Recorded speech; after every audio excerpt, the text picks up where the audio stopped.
Hi, everybody. I'm just going to get my Instagram going, and then we can get this Q&A going live. Give me 1 second. Get that started.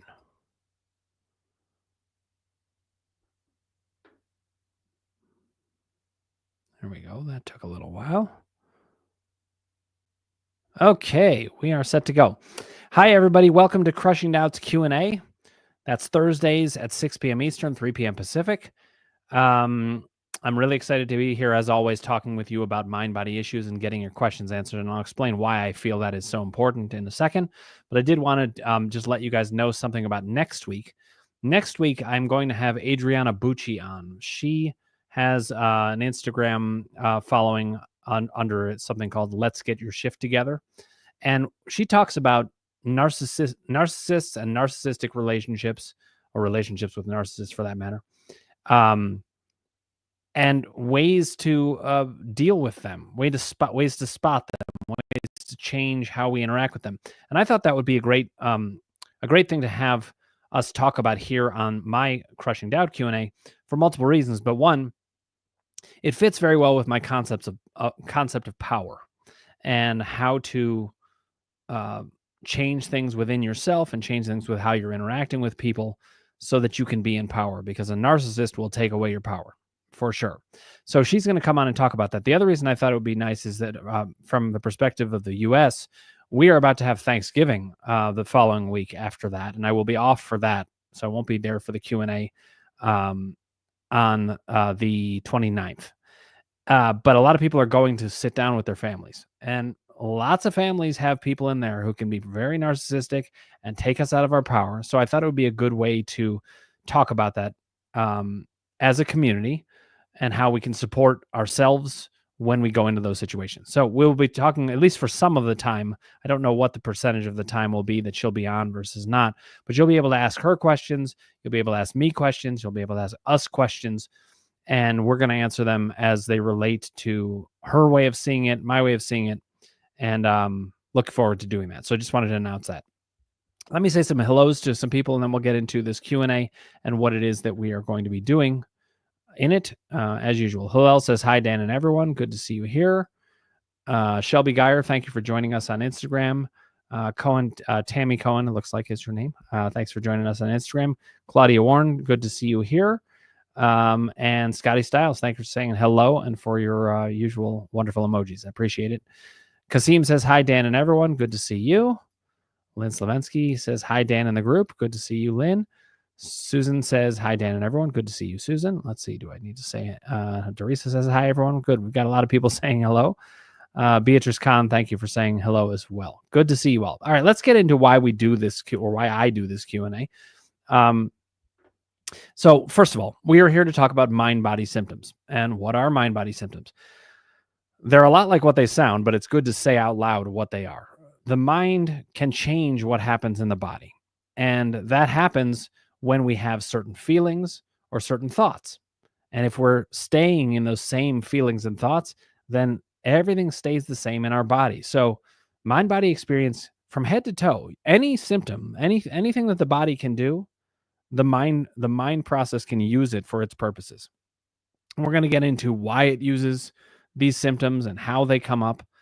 But what we need to know is that from head to toe, any symptom you can think of, if it can be done physically, it can be done for mind-body purposes. So we'll get into that. But the reason I do this show, as many of you know, is that I had 8 years from the time I was 28 until I was 36. I had 8 years of chronic back pain every day, every moment. It never went away. And I did not think I could get better. But I was introduced to the works of Dr. John Sarno, as many of you guys were, in terms of how you started to get out of these difficult processes, or got wind of how you were going to be able to potentially work with them, or just of the mind-body field.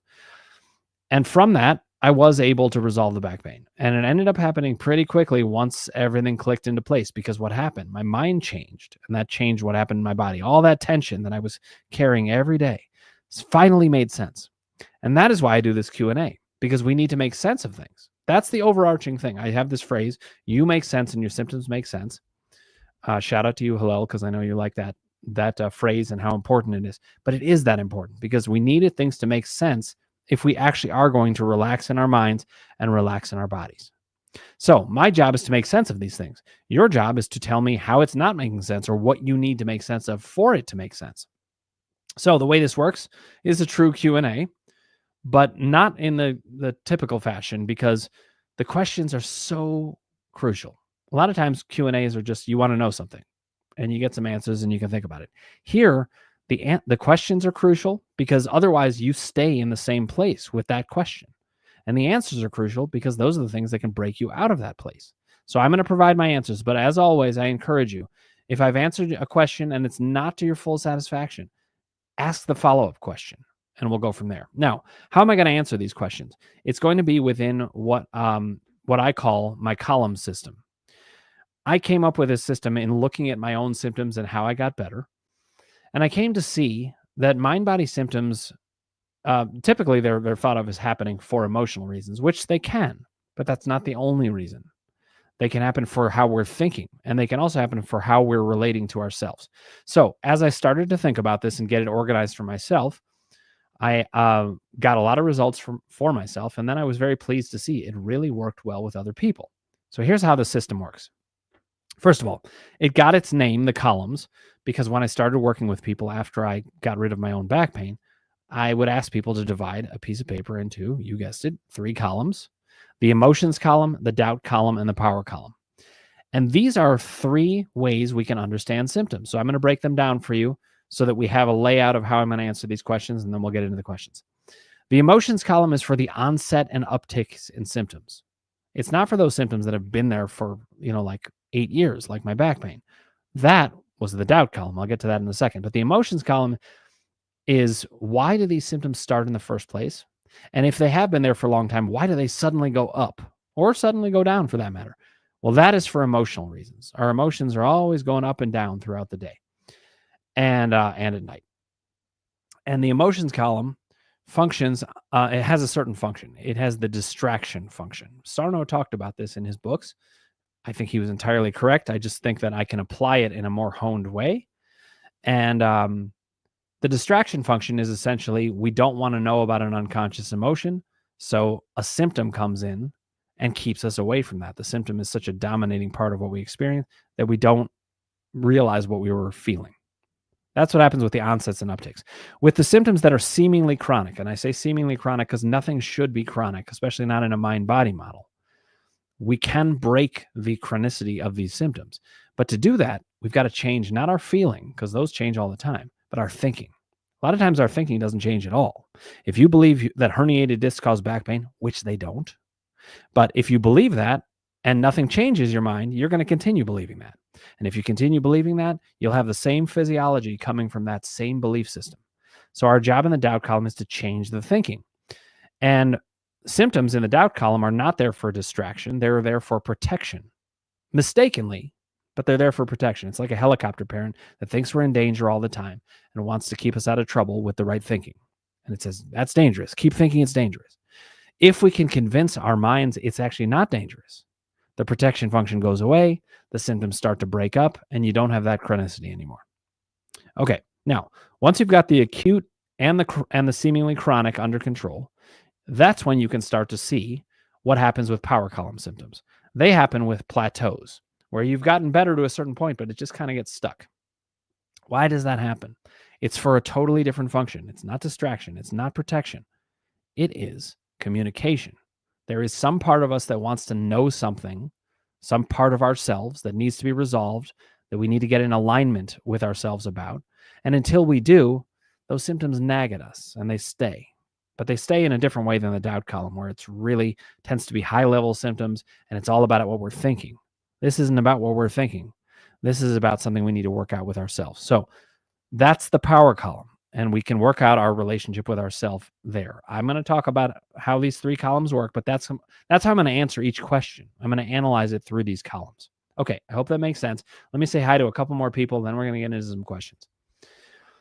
Okay, let's see. Who did I miss? Amir Norhani, thank you for joining us here. Looking forward to having lunch with you. That's happening soon. Maria Llewellyn, thank you for joining us here. I love Mind Body Work. Love that name.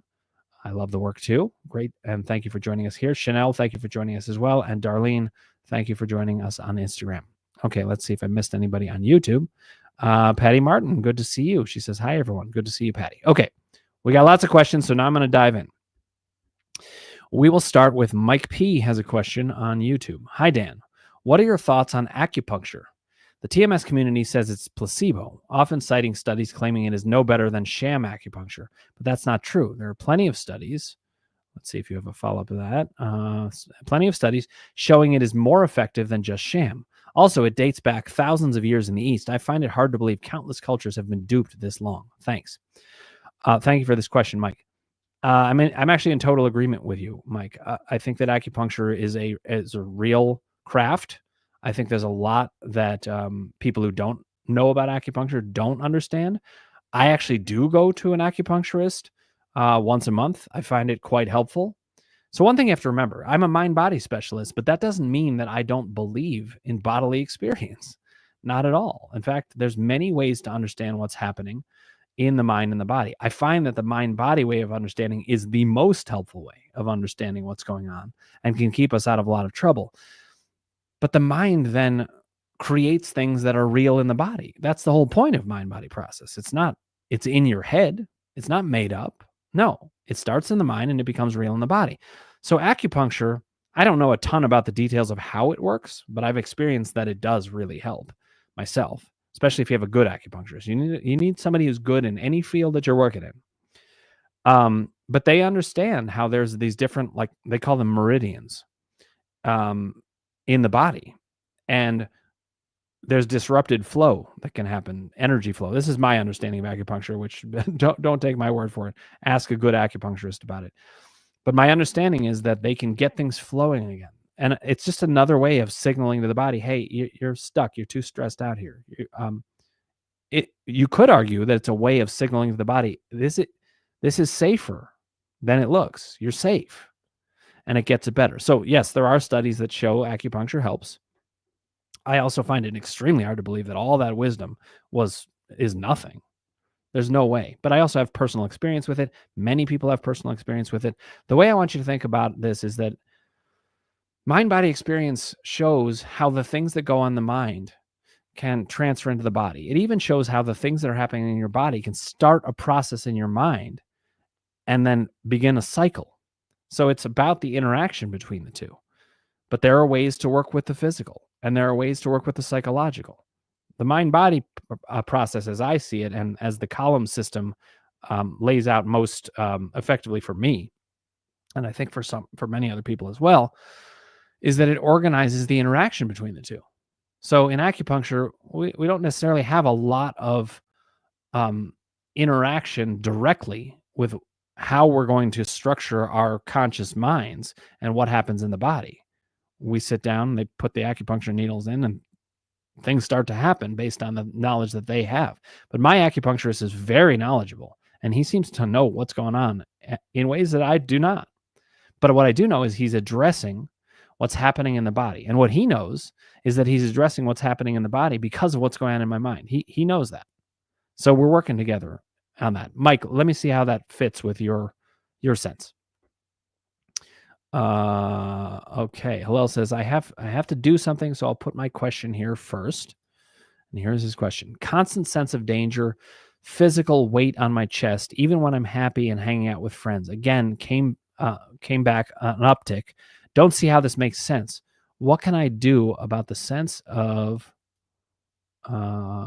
danger? I don't have control over it. It's just there. Fix a bit. Let's see. Hold on a second. Fact. There is no person in the world that I don't have to. Okay, we're going to get back to that because that's a different question. All right, so Hillel, I'm going to answer this question for you. First of all, the sense of danger and not being able to do anything about it. We're going to need to talk about what that means, because there's danger from the outside and there's danger from the inside. And you can do things about the danger from the inside. You can even do some things about danger from the outside. You can't control everything. That's true. But that sense of danger that's always there, so you said, even when I'm happy and hanging out with friends, that speaks to an internal danger. And you actually know a ton about this. In fact, you're learning a lot about this now because we're doing power column work. And you know that it's been a relatively new discovery, how deep it runs. You've said to yourself, oh, wait, I see how when the people who feel like they cause danger aren't there, I feel different. So what I would say is, if you're having danger, even when you're happy and hanging out with friends, happiness is not the thing that makes us not feel danger necessarily. It helps. It's nice. Friends help and they're nice, but you can still feel in danger right there. And a lot of times it's because of what's going on inside you. So I want to look at the power column, your relationship with you. That's the thing that makes that sense of danger be always there. Okay. Let me know if I answered that question to your satisfaction, and then whatever your follow-up will be. Okay. All right. Shelby Geyer has a question from Instagram. Do you think POTS/long COVID are mind body? Definitively, yes. In both instances. I could say more about it, but I've looked at both of these things. I've talked to the main medical doctors in the mind body field. Becca Kennedy is the leading specialist in the world on long COVID being a mind body issue. And she talked about it at the PPDA conference. The PPDA has since changed their name to ATNS, the Association for the Treatment of Neuroplastic Symptoms. But we all agree long COVID definitely is. POTS also. I've talked to many people in the mind body field. We have had success treating both things through a mind body perspective and gotten results. Now, results are one of the main things that prove that it's mind body. If you can make these things calm down by changing thinking, that's a mind body process. And we have seen it in both cases. Now, Shelby then says, blurry vision is a bothering symptom for me. All tests clear. Symptoms don't move a lot, but raise and lower in intensity. Thank you. Okay. Blurry vision, as I said at the beginning, you can have any physical symptom that the body is capable of generating for other reasons, and it can be generated for a mind-body reason. The tests are clear, but the symptom's still happening. Meanwhile, the symptoms, they don't move, but they raise and lower in intensity. You could consider that a movement of sorts. So what I'd want to think about, because it's a symptom onset or uptick, is what's happening emotionally.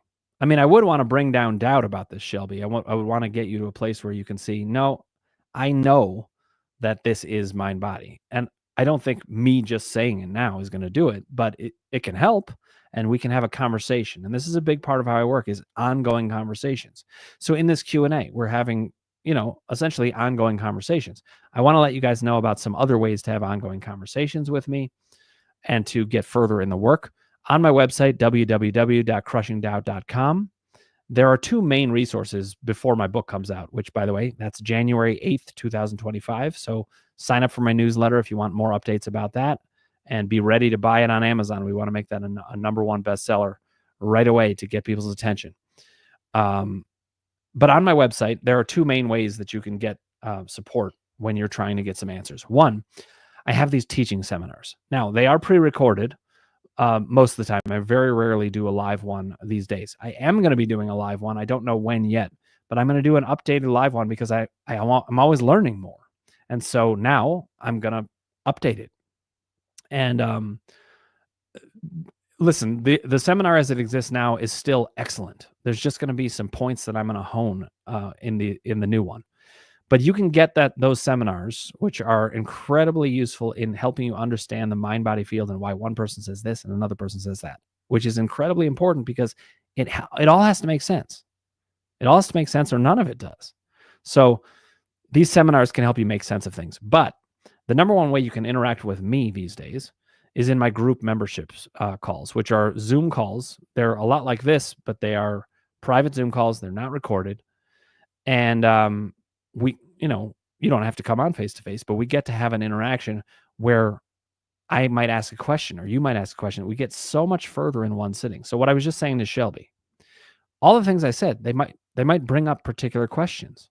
Now, Shelby, you can ask them here and follow up, and hopefully I'm going to get to them as we go through all these questions.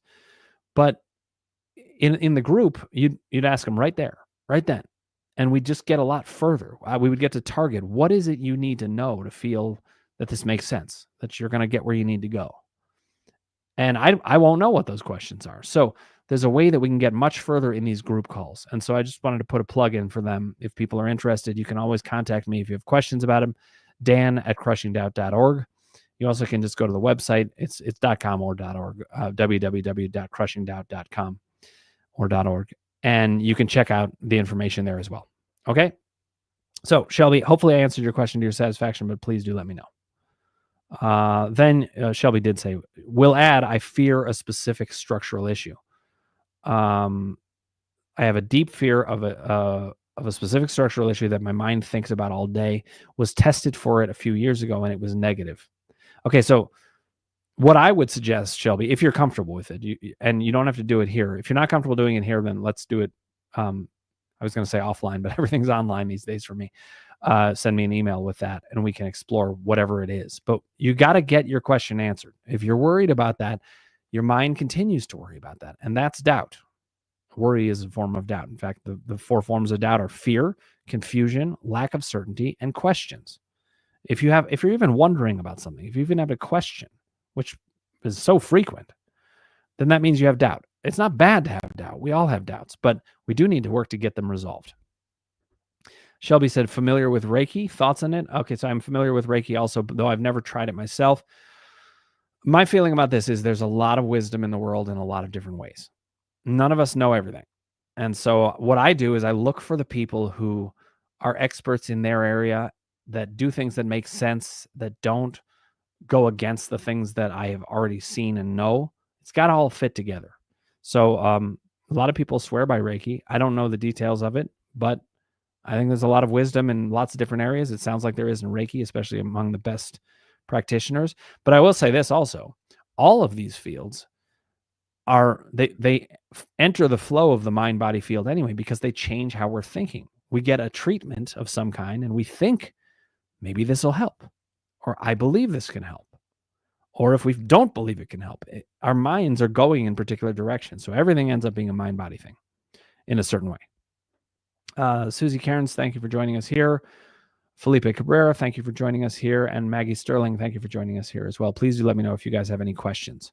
There's no stupid questions, including coming in the middle and being like, what are you guys talking about? Okay. Amir, I'm going to get to your question shortly, but I need to get back to some YouTube questions so that I don't fall too far behind. And by the way, if I, for some reason, skip over your question, I promise you it's nothing personal, and I want you to bring it up again because you need to get your questions answered. Okay, Hillel says, fact, there is no person in the world that I don't have tough masking with. Maybe it's related. I don't know. So actually, this relates to what Hillel was saying before about that sense of danger. Masking it's a helpful concept for us to talk about. What does it mean? It means that you're not showing your full self. And the fact is, most people are masking to some degree a lot of the time. There are people who don't mask much. I don't mask much at this point, but it took a lot of work to get there. It took a lot of self-aligning and deciding, you know what, I'm going to be me no matter what anybody thinks. I don't care what anybody thinks anymore. I used to say, I don't care what anybody thinks. We all say that in that tone of voice even. But that means we do. We want to not care about it. We know we shouldn't care, but we still do. But there comes a point, especially if you're aligned enough with yourself, where you actually don't. So that's what Hillel's talking about with masking. And he's saying, fact, there's no person in the world that I don't have tough masking with. So that even means with me, Hillel, and I know that. But that shows how guarded things have had to be. That shows how there is this much deeper danger than you had realized when we first started doing the work. And this is what happens for a lot of people. The symptoms signal to us what's going on, and they signal to us, oh my God, I'm in more danger than I thought. I'm more upset than I thought. I need to think about this more than I thought. Our bodies are our best friends. I often say the body is the most empathic entity we have. What do I mean by that? I mean, it's more empathic to you than even your own mind. We criticize ourselves. We doubt ourselves. Your body doesn't have any of that. It is only aligned with you. It wants you to be safe and good and at ease, and that's what it wants. Now, I know I feel like I can hear the doubters in the world hearing that statement and thinking, but then why does it have these bad symptoms? Well, the body isn't usually the one that's having the symptoms for negative reasons. It is just following orders from the mind. If there is an emotional thing that needs to be covered up, it helps out. But it doesn't naturally want that for you. It says, okay, you're in danger. I'll help out. In a way, you could say it's being friendly and helpful. It doesn't feel helpful from a symptom standpoint because we hate having the symptoms, but it is trying to help. In the doubt column, it is trying to help out again. Oh, you're having scary thoughts? Well, let's protect you from those. All right. We'll protect you by just saying, yep, the symptom can stay in place and we can know it's too dangerous to move. All right. But in the power column, that's where we get to see the mind is really aligned with us. It wants us to know everything we need to know, and it wants us to live a life where we're not masking with anyone. We're being ourselves. So, Hillel, that sense of danger, yes, the masking is definitely related. It shows exactly what you're experiencing. Now we need to know, what do we do about it? We also need, before we even know what to do about it, we got to ask the question, does that make sense to you? Because as we know, if it doesn't make sense to you, it doesn't matter. It doesn't matter what I think, unless it affects what you think in a positive way. Okay, we'll keep looking at that. I want to say hi to a couple of other people. Jeannie Culwin Coaching. Good to see you, Jeannie. Jeannie is a mind-body coach like Scotty Stiles in the mind-body community. There's some great people out there in many different fields, psychologists, doctors, PTs, coaches, and we're all learning to work together and learn from each other. That was a big takeaway from the PPDA conference that I got, is how not alone in this work I am, and I'm so pleased about that. Rude Master 27, Rudy, good to see you. He says, hello, Pain Detective. That's his nickname for me. And you know I love that, Rudy, because Sherlock Holmes, one of my biggest heroes. I always liked that he needed it to make sense. And he assumed everything made sense, and he just went after figuring out why. Jeannie Cullen says, yes, I agree. Yeah, it was so great being there with you, Jeannie, and having that experience together. So looking forward to more and more connecting as a field. Okay, Amir Nurhani says, does nerve pinching happen? Can it be the cause of chronic pain? Okay, I'm going to answer this question in a particular way. The first thing I want to say is, because I'm not a medical doctor, there's certain things that I rely on the medical doctors in the field for. So I've asked them about all kinds of things, and I've studied all these kinds of things. I've read Howard Schubiner's book. I've read Dr. Sarno's book. I've read David Schechter's book. I've read David Hanscom's book. I look at all of these things and I talk to John Strax, and I get information from them. What I have found is that nerve pinching, it can happen. You can have nerves get pinched. But usually what happens when nerves get pinched is they go numb. They do not cause pain. A compressed nerve goes numb. This is what Dr. Sarno said. I've talked to other doctors about it. They've echoed those points. So even though nerve pinching can happen, first of all, it's extremely rare. That's not something that usually happens, and it's used to explain all kinds of pain sensations when there's hundreds of reasons pain happen that is totally different, and most of them are simply mind-body. Yes, you can have pain from running into somebody directly, but you can even have mind-body pain that comes from the expectations of it. So chronic pain, no. Nerve pinching does not cause chronic pain. It could cause numbness. And if the numbness persists, you should see a doctor and find out what's happening that's compressing that nerve. However, here's the complicating factor. You can have persistent numbness for mind-body reasons too. It's still the case that you should get checked out by a medical doctor if you're concerned about anything and get things ruled out. But let me say this for all you doubters out there. It's also important that when you do go to the doctor, especially if it's a doctor that isn't a mind-body trained doctor, that you do what I call putting on your doubt armor, which is I'm going to take in the information, but I'm going to run it through my own process. And I'm going to maybe check with a mind-body doctor, or maybe I'll check with Dan on Crushing Doubt, or whoever. Until you find your trusted sources, take the information and bring it to them. But you often do need to get the information from the doctors first. However, they can often say some scary stuff that's not true. And we've got to be very thoughtful about that. The medical journals, the science, they tell us where to go. And so much of the science tells us that pain is generated in the brain. In many, in all cases, actually. But when I say generated in the brain, I mean it starts there, like right from the start. Other pain can happen because, let's say you knock your elbow on the side of a door jamb as you're walking through. That's going to cause pain that was initially physical, but it also manifests in the brain. So, Amir, let me know if I answered your question to your full satisfaction. Shelby Geyer says, thank you so much for answering. We'll message you about my specific question. How should I reach you? Best way to reach me, Shelby, is my email. It's dan@crushingdoubt.org. Okay. But you can just go straight to the website and contact me through that. Also, the contact us form. There's a link for contact. So if, I don't know, you lose the email or whatever, you can always do it through the website, www.crushingdoubt.com. Okay. Our Baramanian, thank you for joining us here. I will get to your question shortly. You're just running through a couple of other questions, okay? All right. One of my favorite people on here, but I can never pronounce your name, but I did enjoy meeting you at the PPDA conference. He says, hi, Dan. Great to see you again. I'm curious to get your thoughts on how you conceptualize soreness and tightness in the muscles as a result of working out. I find that I have a lot of fear that if I push myself too hard that I will be in pain. I guess I'm trying to get your thoughts more around how much to listen to these signals of tightness and soreness, even if they are created by my brain. Okay, as always, I'm going to answer this question first, then I want follow-up. And it doesn't have to be just follow-up from this particular individual, but from any of you. For whatever I say, it could bring up questions, right? Now, my goal is to never raise doubt, but doubt's very talented and it can go in multiple directions. And one thing I say could solve a doubt for one person and potentially lead to doubt for another, though that's never intentional. If that happens, let's just note the doubt and let's go back to it and let's get it under control. So I'll give you my first answer to this. So the first thing is this, soreness and tightness in muscles as a result of working out. Generally speaking, if you are in a good headspace and you're working out and you're enjoying it, you actually will have a lot less soreness and tightness because you're enjoying it. The body naturally does these things. However, if you do it for 3 hours, eventually you're going to stop enjoying it. It's just going to feel like a lot of work.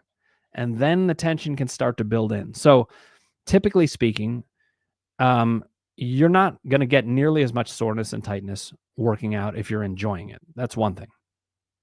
The next thing is this. Working out does lead to some soreness. And actually, that is a function of how muscles work. I wish I had a good PT here to explain this because they would do it better.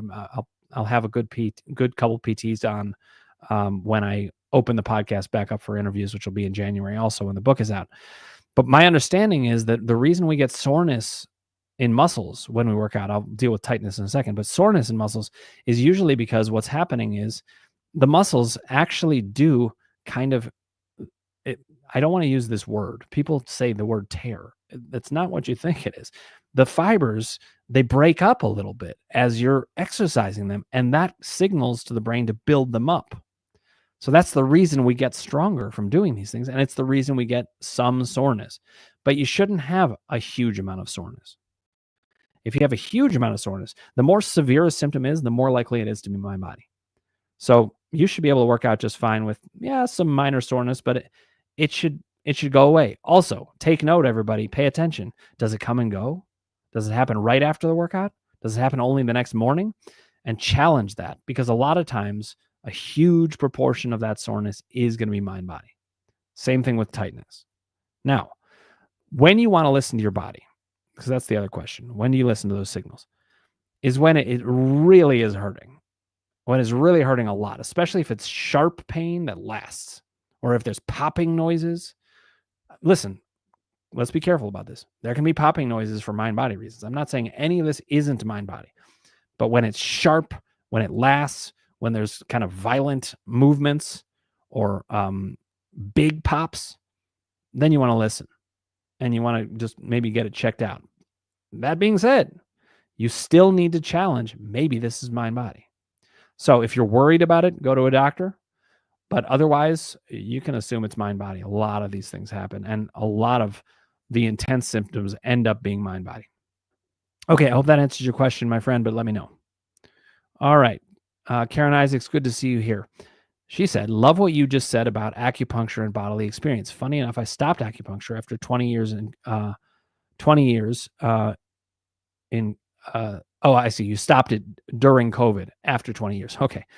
I was like 20 years in COVID. I was like, you were an advanced scout, but I understand what you're saying. You had been doing acupuncture, then COVID hit. You couldn't do that. And that's when I started feeling better, having found this work more deeply. Really interesting. So listen, anything that you do, it has the potential to help or hurt. Hurt me, not in like going to harm you kind of way, but just maybe set you back if it raises doubt. Here's my rule of thumb. It does not matter what you do. It matters what you're thinking while you're doing it. So you could go to acupuncture and think, I'm a broken person. I need acupuncture to fix me. If you're going in with that mindset, the acupuncture is less likely to actually help you. But if you've turned a corner and like you found this work and it's working better for you, Karen, you might find that acupuncture could help now more because it's now not this lifeline that's trying to take you out of a worried situation. Maybe you're going in more empowered. And that leads to a whole different relaxation in the body and opens up all kinds of different possibilities. So I'm not saying anything one way or another about whether you should do acupuncture or not. You're the one who will know. But I think that the fact that you loved what I said, I think, is because it makes sense. It's making sense of things, right? These things can help, but they're going to help best if we're in the best headspace to receive them, whatever it is. And the mind-body, I find the mind-body conceptualization to be the most helpful to be in that spot because it acknowledges both the mind and the body and the interaction between the two. And it doesn't rule out any of these other things. They fit right in if you do it well. And that's what happens in my seminars. Again, if you take the seminar, it explains why all of these things can make sense at the same time, even when they look like they're maybe the opposite. Okay, Dorisa says, you're right about acupuncture. It just gets things flowing again. So a lot of things have helped people in this way. Thanks for weighing in on that, Dorisa. Then Karen said, but I love acupuncture. It felt like an overall soothing, keeping energy flow. Yes, it helps with a lot of things. And I think it's really helpful to think about that there's lots of ways to get help. So what I would encourage you is let's just find ways to see how does it all make sense together. You know, I don't know about the chi as they talk about in acupuncture directly, but I'm open to it, and it makes potential sense that, you know, just like our doubt column symptoms come from a stuckness, that you could have a stuckness of energy of some kind. Again, not my area of expertise, but I understand just conceptually how that idea could fit. We need to be flowing. We need to be flowing as people. Our brains need to be flowing. That can let our bodies flow. And there's lots of ways to have it happen. Okay. Who else said the fix a bit is chat GPT, LOL. Okay. I'm glad to make sense. You make sense, and even your writing makes sense, even when it doesn't, because we found out why. Okay. Mike P says, that was a great explanation about acupuncture. I was hesitant to try it because there are some in the TMS community. TMS is tension myositis syndrome. That's what Sarno coined as his original phrase for mind-body symptoms, that say you should never do acupuncture because you're using an outside source to fix the body. We have bodies, you know, there's reasons to use outside sources to fix the body. I would say just don't use it as the only source. Don't use it as anything that could undermine your sense of the power of the mind. I hope I said that right. Undermine the power of the mind. So I'm glad that felt like a good explanation, Mike. Thank you. Dorisa adds acupressure as well. I know even less about that, but I believe it. You know, the body's very intelligent, and it's all connected to the brain. I like to think of this, my whole body, as one big brain. It's very intelligent. So let's pay attention to what it's saying. All right, I'm just scanning to see how many questions so I can pace myself here. All right. Maria Llewellyn on Instagram says, Dan, I know that I have a mind-body condition. Some days I just feel hopeless and like I won't be able to get better. Okay, thank you for voicing that, and I'm sorry you're sometimes feeling hopeless, but the good news is this. What we can do now is to dig into finding out why. A lot of times doubt convinces you that you're hopeless because you should be. It convinces you that it's just truth. Oh, look, there it is. I'll give you a good example. I recently, can't believe this, hard to even say out loud, but I recently turned 50. And I know that it's just a number, but my body knows that I don't think of it as just a number. And all kinds of things came up. And here's what doubt said to me. Doubt said, okay, this is happening for a mind-body condition. You're on to me there. Yeah, okay. But guess what? It's going to stay because this is coming from you being 50 and older, and that's not going to change. So now doubt just established it's hopeless. But doubt is always wrong. It uses facts very cleverly against us. And so when you say you're hopeless and you won't get better, here's what I would do with you, Maria. In the doubt column, I do a thing called observe, articulate, and counter. Observing a doubt is incredibly important in this circumstance. Observing a doubt means to call it into question, because otherwise we sometimes just think it's true. I've had this for so long. Why would I get better? That's the kind of thing doubt uses against you. Well, if it's a mind-body process and we can effectively change what's going on in your mind, it's going to be a whole new ballgame. But what we have to do is observe the doubt, call it into question, then articulate it, put it into words. So I would ask you, let's say we were in group, like I said, in the groups that you can get on my website. I would then ask you, okay, but let's look at why do you feel hopeless? Why specifically? Those specific doubts are incredibly key to nail what are you thinking and why, and how can your thinking change, and why will that help? So you are certainly not alone, Maria. A lot of people can feel that way. I can help with that by getting the doubts observed, articulated, and then ultimately countered with something that actually makes them feel like, oh, you know what? That makes sense. Now I get why I can feel better. Then the next question might be, but how do I do it? Okay, well, I'll have answers for that too. My system is all about asking the next question and getting the next answer, and then asking the next question and then getting the next answer. Okay? So, Maria, it is not hopeless. I can definitely help you. I would love to connect with you. If you'd like, you can send me an email, dan@crushingdoubt.org, or you can check out my website to see the things that are available there, or you can read my book when it comes to January 8th, 2025, and see for yourself about what I'm saying, and it can inspire a lot of hope. The seminars, by the way, are also really great at getting doubt down and hopelessness just blasted, because it is a very compelling way of telling the story of why we have mind-body symptoms and how they work. Okay, our Barmanian says, hi, Dan, can chronic thrush and bacterial vaginosis be mind-body? Okay, so this is another one of those where I'm not the doctor, so we probably should check with a medical doctor to make sure. However, I do have experience hearing about both as being mind-body, yes, and it makes sense to me that they would be. Chronic thrush I actually know even more about than bacterial vaginosis, and just in terms of having heard about things, but they are, here's the way of thinking about it. Your mind-body process is, it sets up a culture in your body of how things are going. And if you're really stressed out, your immune system is going to be lower, and your ability to fight off bacteria is going to be lower, and all that stuff. So that's why it keeps coming back. Now, does it need to be treated medically? Yes. These are medical conditions. It needs to be, if they're infections or they're bacteria, they do need to be treated medically in a sense, but not in every sense, because we also need to treat them in a mind-body way. If you want to stop those persistent and recurrent infections or bacterial buildups, the best prevention is actually going to be mind-body.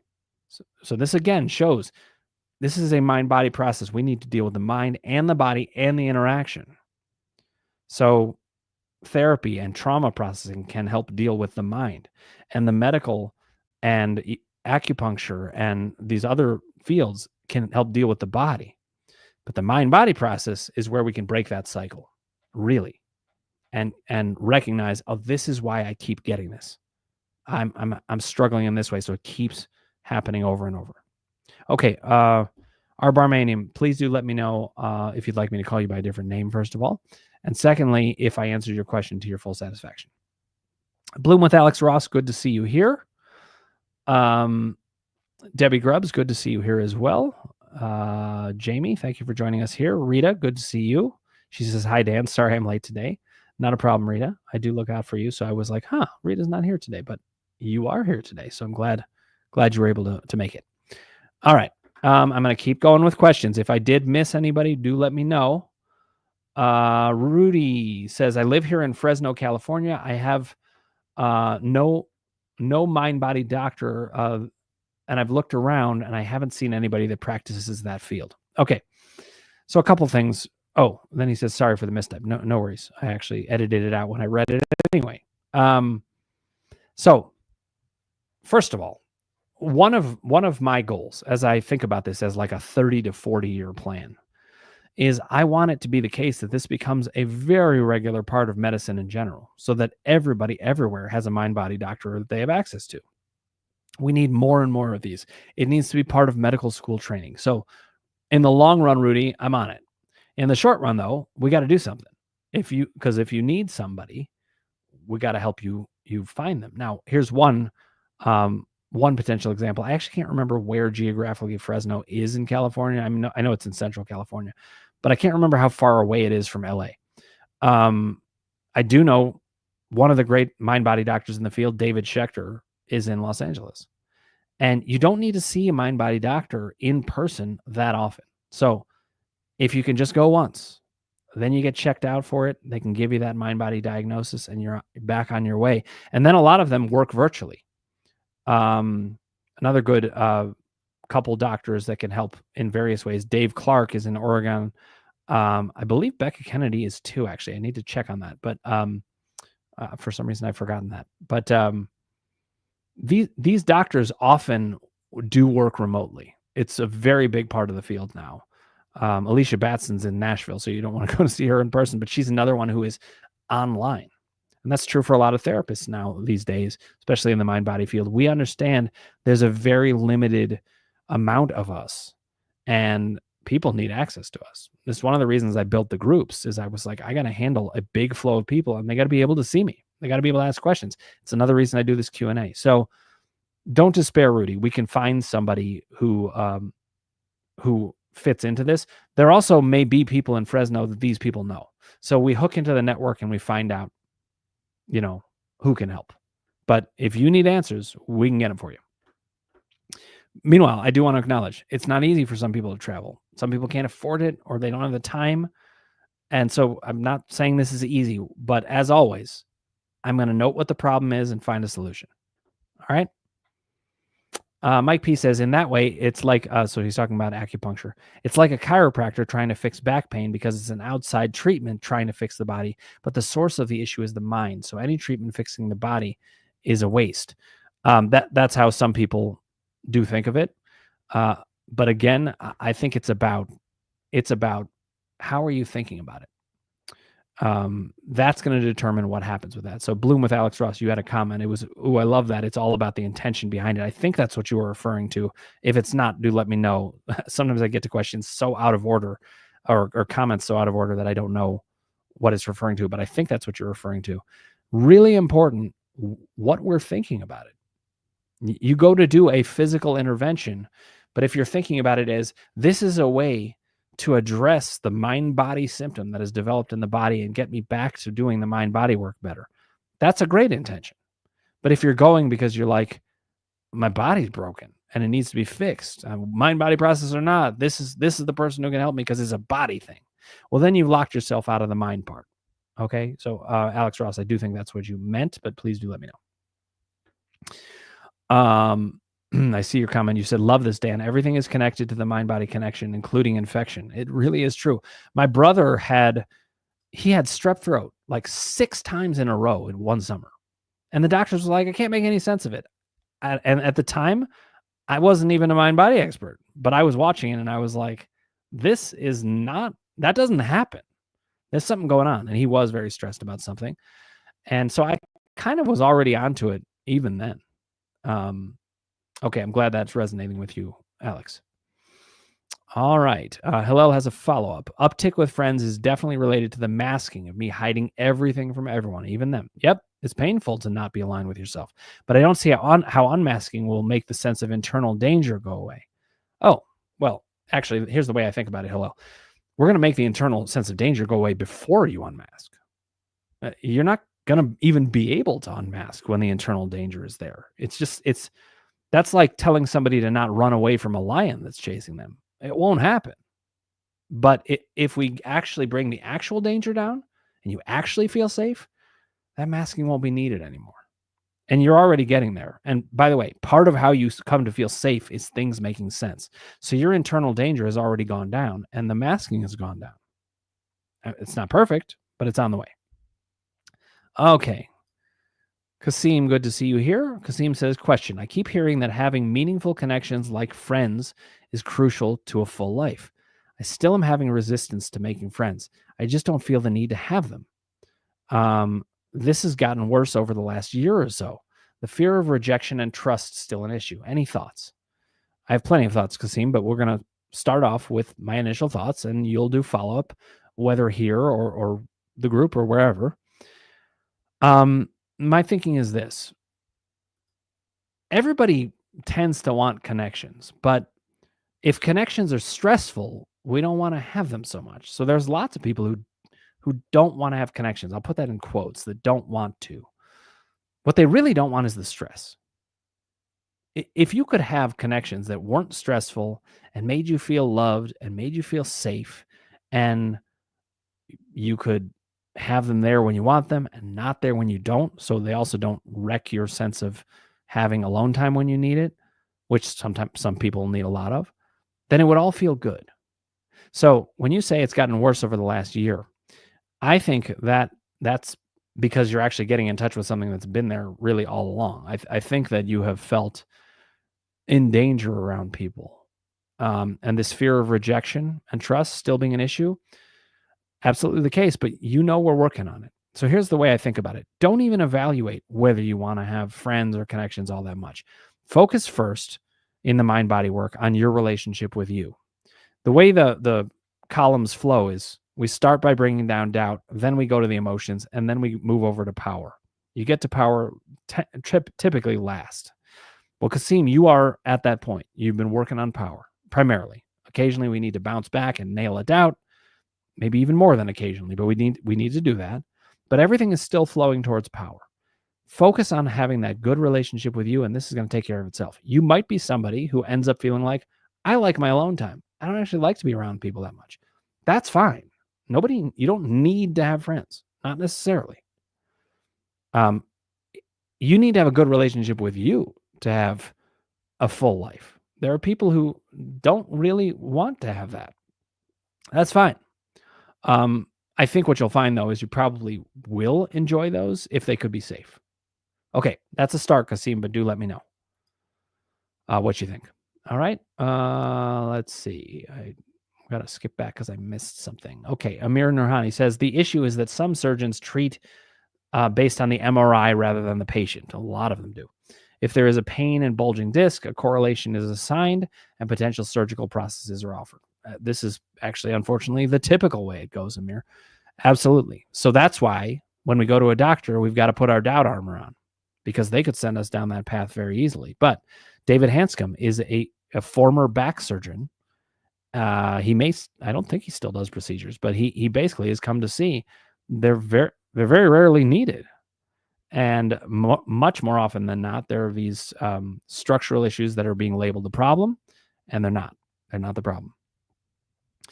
Okay, let's see. What am I missing here? Okay, Darlene said, I just realized, like Hillel, I mask with everyone. Again, for anybody who's tuning in now, it means that we don't want to show our full self. That masking can come in many forms. It could come in smiling when you're upset, or just knowing that you're not revealing your full self somehow. Now, listen, we don't always have to reveal our full selves if we don't want to. But when it's really out of alignment with ourselves, it's no fun. My question is, I have weakness, rarely pain. Even had blood drawn today, and the nurse said it was a hidden vein. Wow, masking of veins even. I felt zero pain. Also, I broke my hand a year ago. It never hurt. What's going on with that? I have extra weakness, not pain. Weakness is very scary. Really interesting, Darlene. So it might take me a little while to figure out exactly what's going on here, but I have some ideas. And that's part of how this works. You guys ask a question, I give an idea, we study it. It's just like good science. We're actually going to study it. And so one of the things that I wonder about, Darlene, is it may be that your pain receptors and the way that your body interprets pain is really shut off from that. It may be that this is a kind of emotional numbness that covers over that pain. Everybody has pain. And if you broke your hand, it I suppose it depends on the break. There can be really little breaks that actually do largely go unnoticed and don't hurt that much, though it's kind of, I would say, rare in large measure. This sounds to me like it's much more likely that you have shut yourself off from pain so much that you don't even feel it. And that's a trauma response. And I don't mean that critically. Quite the opposite. I mean it really supportively, because that sucks. But as we continue to align with you, it's not that you'll suddenly feel a lot of pain all the time. That's not the goal. But I would like you to feel that you can get back in touch with that. To me, that's a form of masking. You don't want to show anybody pain so much so that you don't even have it. Weakness in the meantime, this can also be a mind-body symptom where people think it is about muscular weakness when really it is about the fact that there's something going on in the mind that keeps those muscles from operating in full strength. Now, it could also be that you haven't been getting exercise because of symptoms or something like that, and you need to build up the muscles. But that usually happens very quickly. So let's spend some time on that, and let's hear what your thoughts are. Rudy says, January 8th, can I pre-order a Kindle version? So there will be an audio version and there will be a Kindle version. But we're actually not doing a pre-order for a particular reason. That is that we want everybody to buy on that very first day, because what it does is it signals to Amazon, whoa, this is a big deal. A lot of people want this. And it's going to make them push it up the charts to recommending to people. So we want it to be kind of on the same day, but there will be a Kindle version. Okay. Now, he asks, what's the name of the book, by the way? It's called Crushing Doubt as its main title, but it does have a subtitle. So it's Crushing Doubt, an advanced system for mind-body pain and symptom relief. That's, underneath it. The top of the book will say Crushing Doubt, and you'll see by Dr. Dan Ratner. So that's the main thing to look out for. And I'm really looking forward to having you guys have that in your hands and having this mutual reading that we all will have done, because I've read it myself as well, and we can discuss it. It's going to be mind-blowing to me to have that in the community and as something that we can really explore together. Okay, Debbie Grubbs, thank you for saying hi. Really good to see you. I hope you're doing well. I'm thinking of you. I'm here if you need any help. Okay, Arbor Armenian says, thank you, Dan. I agree with everything you said, but it is very challenging. So it can be very challenging. Absolutely. All of this can be. But what I find is that the columns understanding ultimately is going to make things a lot less challenging, because it not only helps make sense of things, but it helps you organize when to do what. It's very hard to do all this work and not know when to do what. This person says this and this person says this. Which should I do? And when? And why? So the columns can help to organize that. I would love to have more of a discussion about that, with that. Again, if people want to go to my website, www.crushingdoubt.com, you can find ways to contact me. You can find those resources, or you can email me, dan@crushingdoubt.org. Rethink Pain, thank you for joining us here. Very good to see you. I like the idea of rethinking pain. Absolutely. Okay, Lynn Slavensky says, a friend, quote, told me she thought arthritis in the spine could cause back pain. I disagreed. Could you comment? So you're right to disagree, because all of the studies show that that is not the case. Arthritis does not cause back pain. Many of us were raised to hear the word arthritis and think pain. That's the instant association that I had with it. And it even sounds like it could be painful, these buildups of extra bone and maybe rubbing against each other. It sounds potentially painful. Guess what? The studies do not back it up. Over and over and over, we see that these structural issues do not correlate with pain. Especially with pain. There are so many studies that show asymptomatic people with no symptoms at all, who have terrible arthritis. And then people who have lots of symptoms who have no arthritis. There's no correlation. Sarno even talked about this once in one of his books in a way that really struck me. He did an x-ray of a guy's hip who was having a lot of pain there, and there was a lot of arthritis. And then he did an x-ray of the other hip, and it was exactly the same, but no pain. That's telling. So one thing you got to remember, Lynn, is the world hasn't caught up to us on this yet. They really haven't. But the science is all with us. So this friend of yours is behind the times, as most people are right now. But 10 years from now, it's not going to be like that. There's so much progress that's been happening in the mind-body field. Even the conference we had, the first conference 10 years ago, there were 30 people at. This conference, this past year, there were 268 people. And next year, we're anticipating there's going to be over 500. The field is growing. The awareness is growing. We're seeing articles in all the major newspapers and everywhere on major stations across the nation and in the world. People are catching on. And the funny thing is, a lot of people knew this in the past, similar to the acupuncture question. There was a lot of mind-body wisdom before. But we need to get back to it. Cheryl Marie Jacobson, thank you for joining us on Instagram. Please do let me know if you have any questions. Okay, Mike P said, so would you recommend acupuncture as a treatment for TMS? I can't help but think of Sarno, who said, as long as we are preoccupied with the body or trying to fix the body, the symptoms will continue. So again, Mike, it's going to depend on the person. It's going to depend on where they are in their process. It's not the place I would start. If you're having a mind-body experience, the first thing we need to do is bring down doubt. We need to help you be absolutely convinced that that is the diagnosis. And that is what Sarno would say, because he said it over and over. You have to be certain about the diagnosis. So if you're certain about the diagnosis, then you can use acupuncture. If you're not certain about the diagnosis, I really wouldn't. Not yet, because it's going to send you down the doubt path. So I agree with Sarno in that way, and I think he would agree with me based on what I'm saying here. Certainly hope so, because he was a very sharp scientist and doctor. Okay. Hello and said, hello, why do you scratch your back? Okay, so he's talking about the masking. Nah, some bug bit me. WTF, it's my friends. Why I feel that no one can know about my back and other issues. What will happen if the masking won't be there? I don't know. Well, this is the question. You just asked the key question. Let's find out. What will happen? Then Hillel said, Dan, do you believe that if my masking will be off, the constant sense of danger will also go? How? I don't see it making sense. As I said, it's actually backwards. The sense of danger will go, and then the masking will go. However, it's also a cycle. If you mask, what it does is it signals to that deep part of yourself, Hillel's not being safe with himself. He's not aligning with himself. And that makes the danger go up. So it is a cycle. So you could start to bring it down actually by saying, you know what? I'm not going to mask. Let's say you don't mask and you tell that friend that, you know, your back's bothering you rather than bug bite, right? And they give a response that's actually okay. Well, that's going to bring your sense of safety up and the sense of danger down. So there's a feedback system happening here. Okay, Hillel, let me know if that made sense to you. All right. Thanks for your answer, Dr. Dan. I have to bounce now, but really appreciate you doing these Q&A sessions. It is my pleasure. Susan says, wow, Dan, you look 30. You just made my day, Susan. Thank you so much. I appreciate it.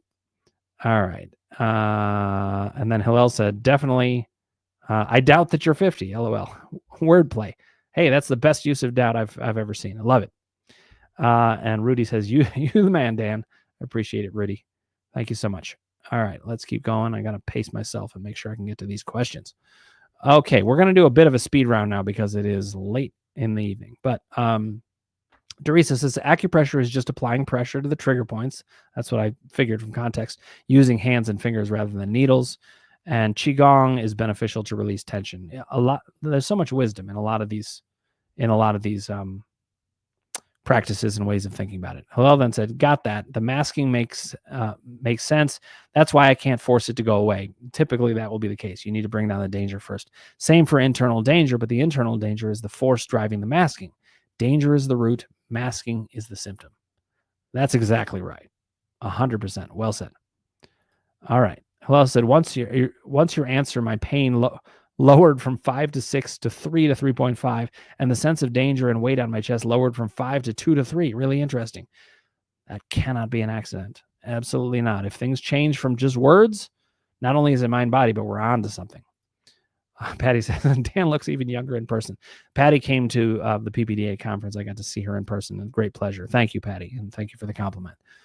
Hillel says, for next time, I'll think on understanding further why the masking is so widespread and deep rooted. Thank you, Dan. I really appreciate it. It is my pleasure. And Patty then said, when I started unmasking, it felt really good. It can build your sense of safety because sometimes you realize, I don't have to hide anything. Hiding sometimes can lead to us feeling less safe. All right. Kasim says, thanks for that. I think as I become a better friend to myself and more powerful, I will attract those people who are in alignment with what I need in a person. That is 100% true in my experience, Kasim. So many times we start to connect to the right people when we start being ourselves. It's like they couldn't even find us before, but now they can find us. Okay, Patty said, yes, Hillel, I didn't care what people thought about me. I was just being me. Oh, then sorry, Hillel, I meant Kasim, but this could apply to you too. Okay. And Kasim says, thanks, Patty. And Hillel gives a smile. All right. Couple questions on Instagram, and then we'll wrap up for today. Connect in Self, good to see you here. Thank you for joining us. All right. And Mike P says, thank you, Dan. Amazing insights as always. I appreciate you, Mike. Thank you for saying so. Thank you for the hearts. Connect in Self. Good to see you. And you're just joining at the end here, but we can get a couple questions in here. And then if you want to come back next week, please do. Do want to remind everybody, next week is that week. I'm going to have Adriana Bucci on. We're going to talk about narcissists, power, how to protect that sense of self-alignment, especially as you go into Thanksgiving here in America, which, a lot of times people are going home to families. And that includes with like the political divide that's everywhere. When you sit down, we need to help you feel safe. And that comes from alignment with the self. So we're going to talk more about that. All right. Darlene says, sounds good, Dan. I'll talk about this in groups. I can't wait to talk with you about it. I've been working on strength, but weakness just comes on. So maybe my mind is telling me it's unsafe to move in this world. Or maybe it's unsafe to be strong. I think it's a way to keep me hunkered at home where it's safe. Yes, I think so. I think so. I mean, if you think about it, feeling weak and like the world's dangerous, that's going to make you stay at home. It's going to make you hunker down and just avoid that. This sounds like doubt. Sounds like what doubt does. It's that helicopter parent that tells you there's all this danger. Connect and Self says appropriate in these times. Absolutely. Quite a time for everybody. But guys, it has been a pleasure being here with you. Hillel had one more comment. Let me read this. Thank you, Dan. The symptoms are much different now, and I have this stupid smile on my face. Something is here. I'm onto it. Really appreciate it. And Hillel, this happens over and over again, and it all comes from you make sense and your symptoms make sense. Here it is again. But I'm really happy about that. That puts a smile on my face. Okay, guys, it is a pleasure. I will see you next week. I'll be off for the Thanksgiving week. I'll keep you posted on when I'm going to be away. But it's so important that you get your questions answered. And that's why I do this. This is one of those things that I wish I had had when I was getting better. And so I give it to you. And I really think it should be a big help as long as I'm answering your questions to your satisfaction enough, or you follow up with the next question. Okay. Rita, thanks for being here. Darlene says, thank you. Great to see you. Felipe Cabrera, thank you. Hello. Thank you for the smile. It is a pleasure. We'll keep up the good work together. All right. Let me know if you have any questions. I am here. Take care till then.